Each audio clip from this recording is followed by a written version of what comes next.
Three men build the same company from nothing. When it sells for $1.65 billion, two of them become hundreds of millions richer. The third gets a check for a fraction of that amount. This is the story of YouTube, not the platform you scroll every day, but the three men who built it, and the one payday that split unevenly. Stay to the end, because the gap is bigger than you'd guess. Three co-founders start this company together, side by side. But by the time the sale happens, only two of them are still working there full-time, every single day. The missing founder wasn't fired, and he wasn't pushed out by his partners. He made one quiet decision, months before the company sold, that almost nobody outside the office ever noticed. That single decision ended up costing him somewhere close to $280 million. And to this day, almost nobody talks about why it happened. To understand how one founder ended up so far behind his own co-founders, you have to go back to before this company even had a name. In the early 2000s, three young employees shared the same floor at a payments company called PayPal. Chad Hurley works in design. Chen writes code. Jawed Karim, the youngest of the three, is still working to finish his college degree on the side. None of them run the company. None of them are well known. They're simply three co-workers who become close friends during long shifts and late-night takeout at their desks.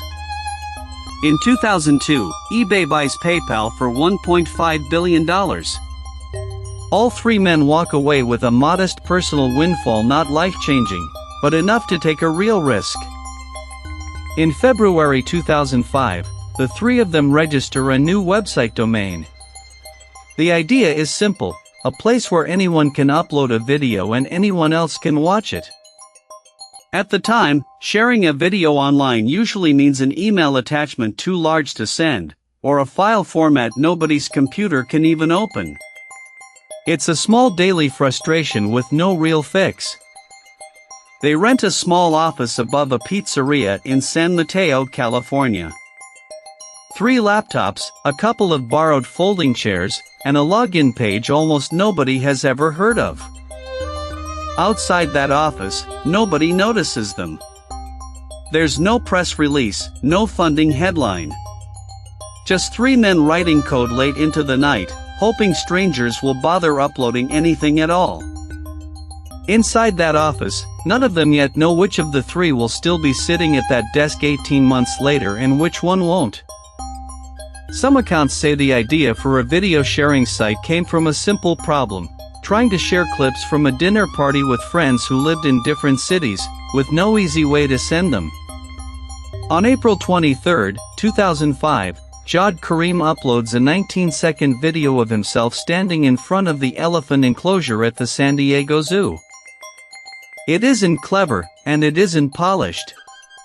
It's just a guy talking to a camera for less than 20 seconds. It becomes the very first video ever posted to this platform. 4 months afterward, almost nobody watches. The site sits quiet, a handful of test uploads, 3 founders refreshing the same nearly empty homepage over and over.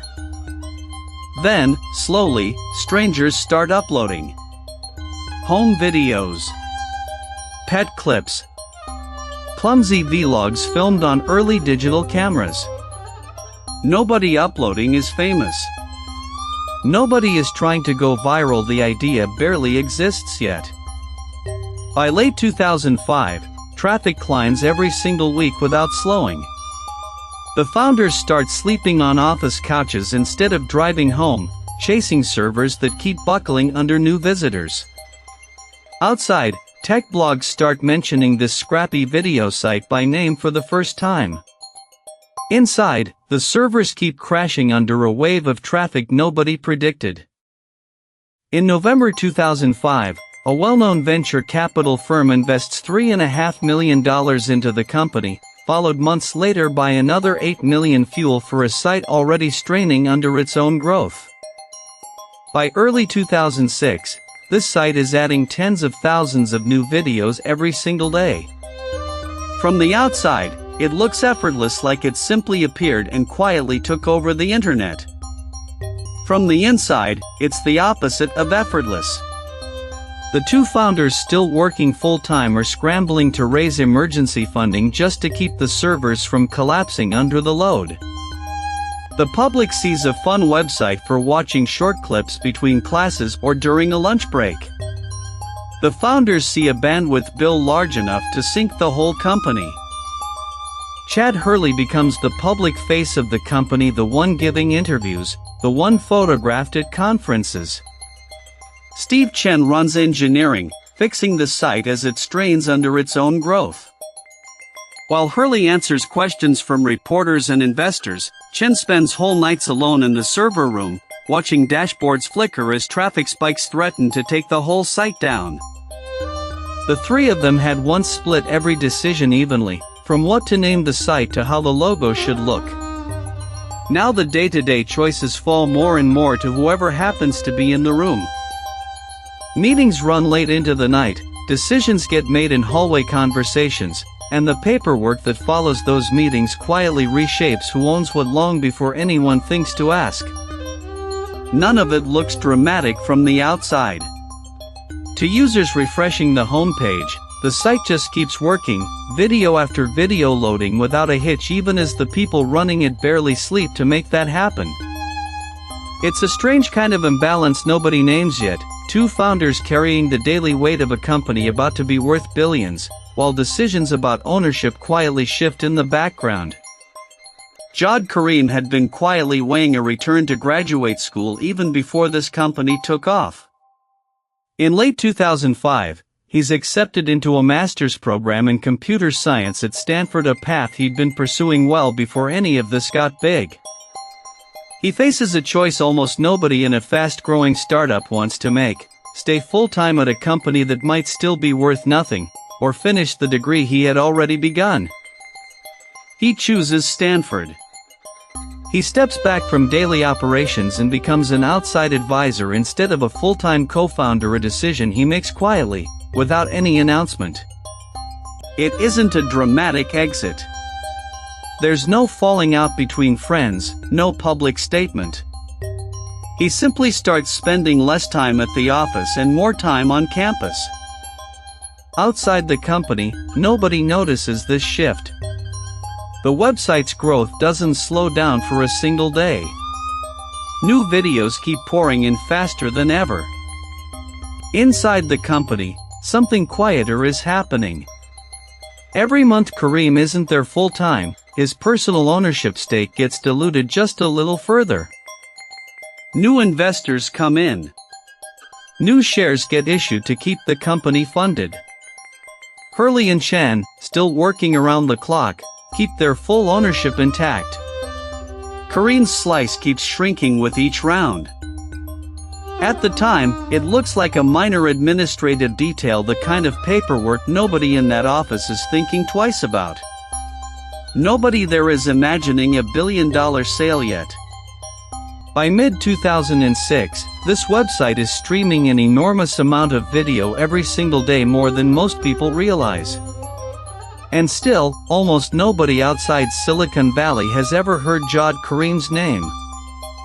In the summer of 2006, executives from Google start flying quietly into the Bay Area for private meetings with the company's leadership. Nothing about it is public yet. The public has no idea any deal is even being discussed. To everyone scrolling at home, it's still just the website they used to watch clips between classes. Subscribe and hit the bell so you don't miss what's next. On October 9, 2006, Google announces it's buying this company for $1.65 billion, paid entirely in stock, one of the largest internet acquisitions anyone had seen up to that point. In under 2 years, a company that started in a small office above a pizzeria is suddenly worth more than most airlines on the planet. Reporters gather outside the office within hours. Chad Hurley and Steve Chen give the interviews. They're the founders the world already recognizes as the face of this company. Somewhere in the same paperwork, on a different line, sits the name Jawed Karim, the founder almost nobody watching the news that day has ever heard of. When the deal officially closes, the payout splits according to each founder's ownership stake at that exact moment, and by then, those stakes are no longer equal at all. Chad Hurley, who stayed on as chief executive through the entire run, is reported to have walked away with roughly $345 million. Chen, who kept building the engineering side of the company through every crisis, is reported to have received close to $326 million of his own. Jawed Karim, the advisor who traded daily operations for a Stanford classroom, is reported to have received roughly $64 million, a number that surprised even people close to the company. For years, exact figures stay private. It's only later, through reporting on the deal, that these specific numbers surface publicly for anyone to see. $64 million is still more money than most people will ever see in a lifetime. But next to his two co-founders, it's barely a fifth of what they each reportedly collected. The gap isn't punishment, and it isn't betrayal. It's simple math: equity earned by the people who kept showing up every single day, while the company kept growing underneath them. That's the twist almost nobody catches when they hear that this company's founders got rich. One of the three got rich on a completely different scale than the other two. After the sale, Chad Hurley stays on as chief executive for another 3 years, becoming the public face of this platform as it explodes across the entire world.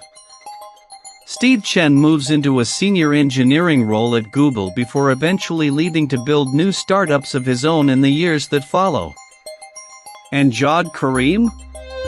He finishes his master's degree, then quietly starts his own venture capital fund, putting some of that same payout to work, the payout some had assumed was a disappointment. That fund goes on to make early investments in companies that become household names in their own right, quietly turning his smaller payout into something even bigger, on his own terms. He rarely gives interviews. He almost never appears on camera. To this day, most people who use this platform for hours every week have never once heard his name. The video he uploaded back in 2005, 19 seconds standing in front of elephants, has since been watched well over 200 million times. Today, this platform is watched for over 1 billion hours every single day worldwide. 3 men built the foundation for that, but only 2 of them are remembered as its face. He created the very first piece of content ever posted to the biggest video platform on Earth. And he remains the least recognized of the 3 men who built it. One quiet decision, made for a degree instead of a payday, is the entire reason 2 friends ended up hundreds of millions of dollars richer than the third. If you had built something worth a fortune, would you stay for the biggest possible payday or leave for the life you actually wanted? Tell us in the comments.